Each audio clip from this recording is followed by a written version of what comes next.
On January 1st, 2024, the Noto Peninsula of Japan was serene. It was a holiday. Families were gathered. The afternoon was quiet. Then the ground began to move. Not a tremor, not a rumble. A violent horizontal tearing. For more than a minute, the earth convulsed with a force that turned buildings into dust and roads into rubble. The magnitude 7.5 earthquake was so powerful it physically moved the entire coastline more than 4 feet to the west. It ripped the ground open, but the shaking was only the beginning. The real enemy was the water. Less than 2 minutes after the shaking stopped, an official alert was broadcast across the nation. The message was simple, unambiguous, and terrifying. Tsunami, evacuate. Japan had built a fortress of concrete and steel to defend against the ocean. It was about to face a test that no one saw coming. So, the real question is, did the country's legendary preparedness hold the line, or did the planet just find a new way to break through our most expensive defenses? We're about to go deep into the science, the engineering, and the human cost of this event. Moments like this raise huge questions about our world. What's the biggest question this disaster raises for you? Let us know in the comments below. It helps us understand what you care about. And one more critical thing before we start. These stories take hundreds of hours to research and produce. A huge number of people who find value in this work watch and then leave. If you believe this kind of deep dive analysis is important, if you believe these stories need to be told, hitting that subscribe button is the single most powerful way to ensure they continue. It's an emergency for information in a world that desperately needs it. Please take 1 second to do it now. It truly is our lifeblood. Thank you. Let's begin. The geology of Japan is the geology of survival. The nation sits at the confluence of 4 major tectonic plates: the Pacific, the Philippine, the Eurasian, and the North American plates. It is not an intersection. It is a slow-motion collision happening constantly, relentlessly, for millions of years. This collision zone has given Japan its volcanoes, its hot springs, and its mountains. It has also given it a near-constant threat of seismic violence. The country accounts for just 0.25% of the world's land area, but experiences approximately 20% of the world's earthquakes of magnitude 6.0 or greater. It is not a question of if a quake will strike. It is a question of where, when, and how powerful. The quake that struck the Noto Peninsula on New Year's Day was not the one Japan was preparing for. For decades, seismologists and government officials had focused their fears on the Nankai Trough, a massive subduction zone to the south, capable of producing a magnitude 9.0 megaquake that could threaten Tokyo and Osaka, the country's economic heartland. They had wargamed the Nankai scenario, built defenses for it, modeled its every deadly possibility. The Noto quake was different. It occurred on a series of smaller, shallower faults closer to the surface. And in seismology, shallow means violent. An earthquake releases energy in waves. The first to arrive is the P wave, or primary wave. It's a compression wave, moving through the rock like a pulse of sound, fast but relatively low in energy. It's the jolt, the initial rattle that gives you a second's warning. Then comes the S wave, the secondary or shear wave. It moves slower but carries the bulk of the destructive power, shaking the ground from side to side in a violent shearing motion. The closer an earthquake's hypocenter is to the surface, the less distance that S-wave energy has to travel. It doesn't dissipate. It arrives with its full, brutal force. The Noto quake's hypocenter was just 10 kilometers deep. For the residents of Wajima and Suzu, this meant the shaking was not a distant rumble. It was a direct punch from below.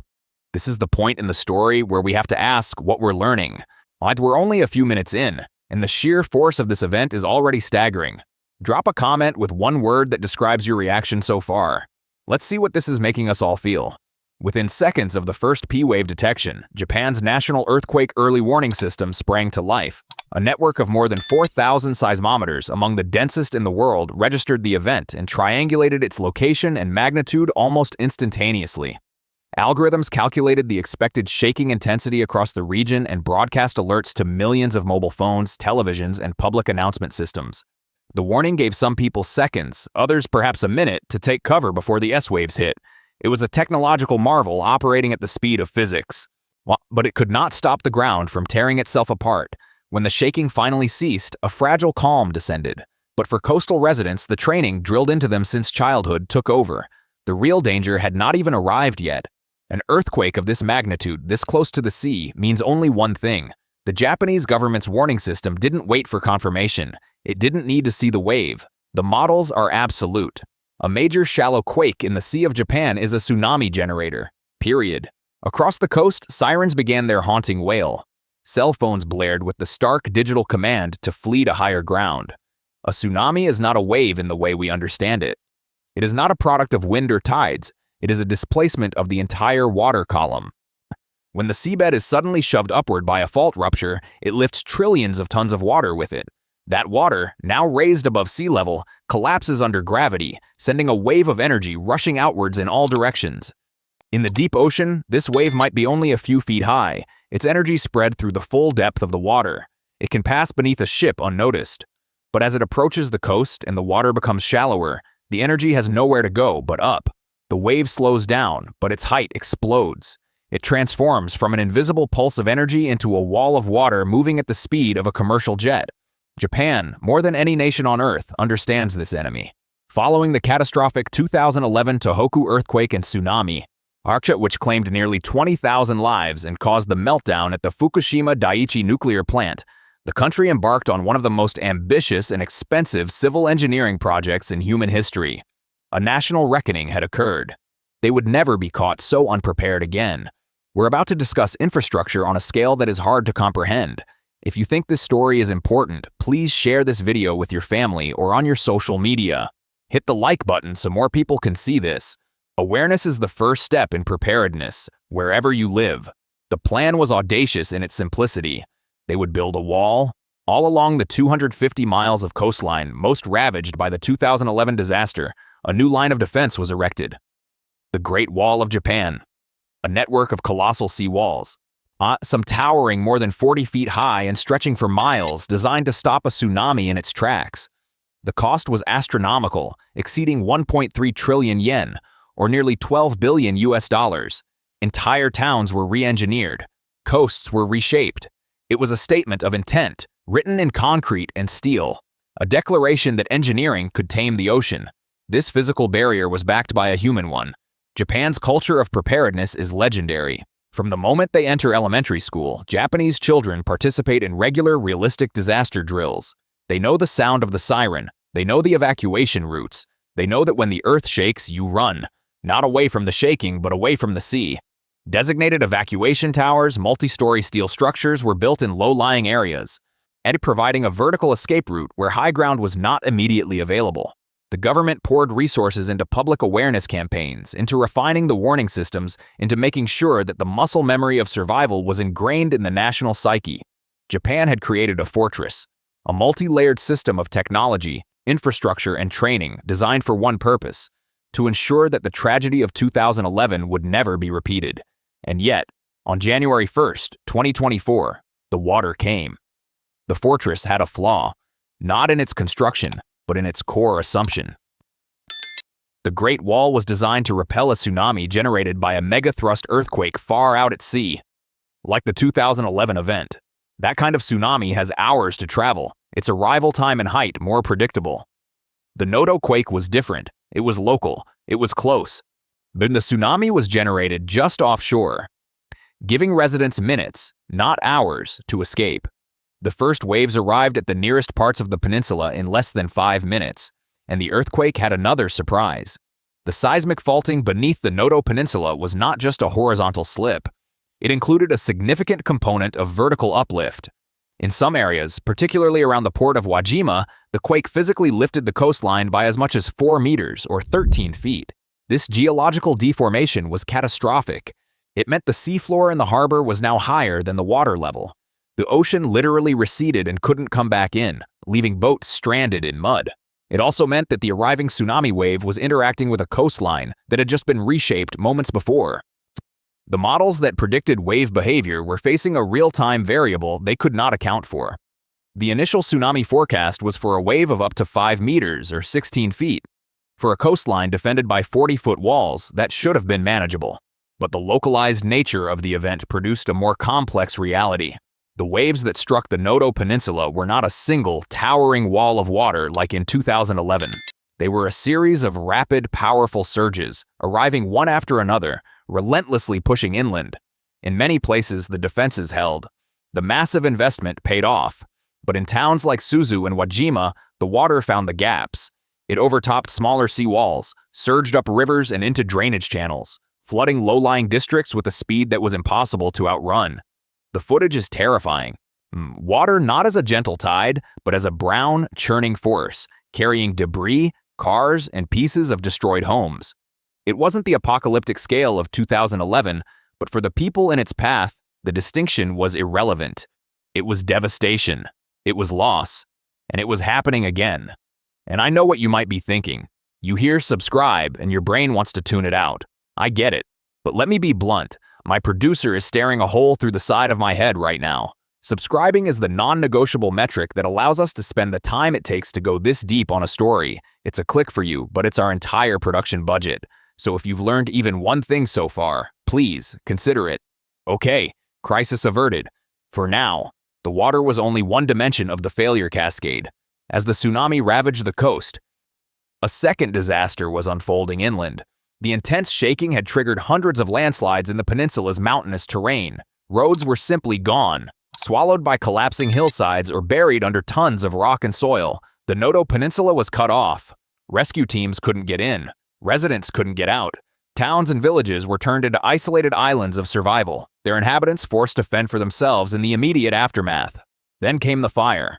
In the historic heart of Wajima, a city famous for its morning market and traditional lacquerware, the earthquake had ruptured gas lines and toppled wooden buildings. A fire broke out. With water mains broken and roads impassable for fire trucks, it spread uncontrollably. A blaze equivalent to the size of several football fields consumed the city center, burning with a ferocity that turned the night sky orange. Rescuers could only watch from a distance, helpless. The earthquake had shaken the city, the tsunami had flooded it, and the fire was erasing what was left. And in the background of it all, a familiar, chilling fear: nuclear power. The Shika nuclear power plant, located on the Noto Peninsula, was the closest nuclear facility to the quake's epicenter. The plant's 2 reactors had been offline for years, a lingering consequence of the post-Fukushima safety reviews. But an offline plant is not a dead plant. It still requires enormous amounts of power for cooling systems to keep the spent fuel rods stable. The quake's shaking exceeded the plant's design tolerance levels, and external power was briefly lost, forcing it onto backup generators. There were reports of damage to transformers and a minor oil leak. The operator, Hokuriku Electric Power Company, insisted there was no threat of a radioactive release. But for a nation with the scar of Fukushima etched into its psyche, the reassurances did little to calm the nerves. It was a stark reminder that in a seismic event, everything is connected. Every system is vulnerable. The failure of one component can trigger a cascade that leads to unthinkable consequences. The first 72 hours after a major earthquake are known as the golden window for rescue. It is the period during which the chances of finding survivors in collapsed structures are highest. For the Noto Peninsula, that window was closing before it ever truly opened. Rescue was a logistical nightmare. The isolation was absolute. Heavy lifting equipment couldn't be brought in. Medical teams couldn't reach the wounded. Thousands of people were in shelters, facing freezing temperatures with no electricity or running water. The death toll began to climb. Not rapidly, like in 2011, but in a slow, agonizing tally of individuals found in the ruins of their homes. Each number a story of a life cut short, a family shattered.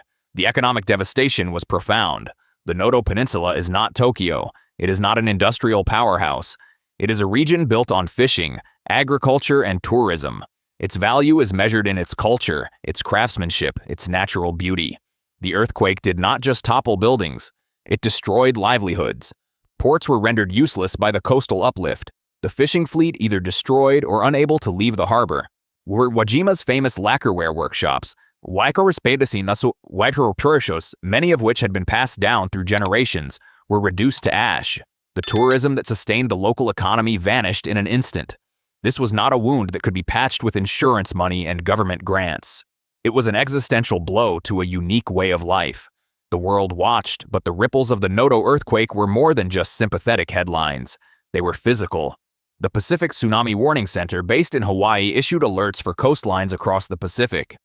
Russia's Far East, the Korean Peninsula, they all saw minor sea level rises. The energy released by the Noto quake had propagated across the entire ocean basin. It was a physical demonstration of a geological truth. We are all connected by the same restless planet. The Noto quake serves as a terrifying dress rehearsal for other parts of the Ring of Fire. specifically for the Cascadia subduction zone, a 700-mile-long fault stretching from Northern California to British Columbia. Like the Nankai Trough, Cascadia is capable of producing a magnitude 9.0 megaquake.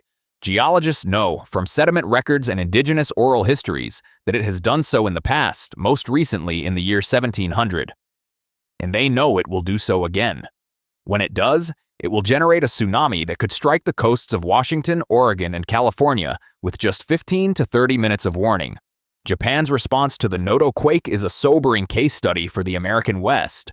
Japan, a nation with the world's most advanced warning systems, a culture of preparedness, and trillions of yen invested in coastal defenses, was still brought to its knees. Its rescue efforts were paralyzed.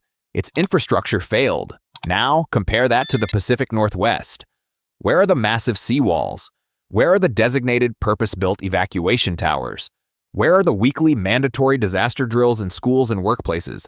They don't exist. Not on the same scale, not with the same urgency. The Noto earthquake was not just a Japanese disaster, it was a screaming wake-up call for every single community living in the shadow of a subduction zone. It was a preview of what is coming to North America, and it showed in brutal detail that our current level of preparation is not just inadequate. It's an invitation to catastrophe. So what does this all mean? Japan did almost everything right. They learned the brutal lessons of 2011. They spent the money. They built the walls, they drilled the population, and despite all of that, the death toll from the Noto quake is over 200 and climbing. Thousands are homeless. A region is devastated. It forces an almost impossible question. If Japan's best effort wasn't enough, what hope does anyone else have? The lesson of Noto is not that preparedness is futile. Without those defenses, without that training, the death toll would not be in the hundreds. It would be in the thousands or tens of thousands. The seawalls that held, the warnings that were broadcast, the evacuations that worked, they saved countless lives. The investment, as massive as it was, proved its worth in every person who reached high ground safely. But the lesson is also one of profound humility. It is the recognition that we live on a planet of such immense power that our greatest engineering marvels are ultimately just temporary measures. We can build a 40-foot wall, but the Earth can lift the coastline by 13 feet, rewriting the rules in an instant. We can create warning systems that operate at the speed of light, but they cannot outrun a tsunami generated 5 minutes offshore. We can prepare for the disaster we know, the one we fought last time. But the planet will always find a new way to surprise us. A different kind of fault. A different kind of failure. The story of the Noto earthquake is not over. The recovery will take years, if not decades. For the rest of the world, the real work is just beginning. To look at what happened in Japan, not as a foreign tragedy, but as a blueprint. A detailed and costly report on our own vulnerabilities. To study every failure, every crack in the armor, and ask the hard questions about our own communities. Have you been listening to this and wondering if your community is prepared? I know we have. It's hard to ignore. Before you go, one last time, if this has been valuable, please subscribe. It tells the algorithm that deep, thoughtful analysis matters more than cheap entertainment, and that's a fight worth fighting. The Noto earthquake was not the big one. It was not the nation-killing catastrophe that haunts the nightmares of seismologists. What it was is perhaps more frightening. It was a test. A violent, unannounced stress test of the world's most prepared nation. And the results are in. The fortress held in some places and it crumbled in others. It proved that human ingenuity can save lives. But it also proved that there are forces we cannot contain. We can only react, adapt, and rebuild. The ground beneath our cities is not solid. The sea is not always a friend. And on the ring of fire, the clock is always ticking.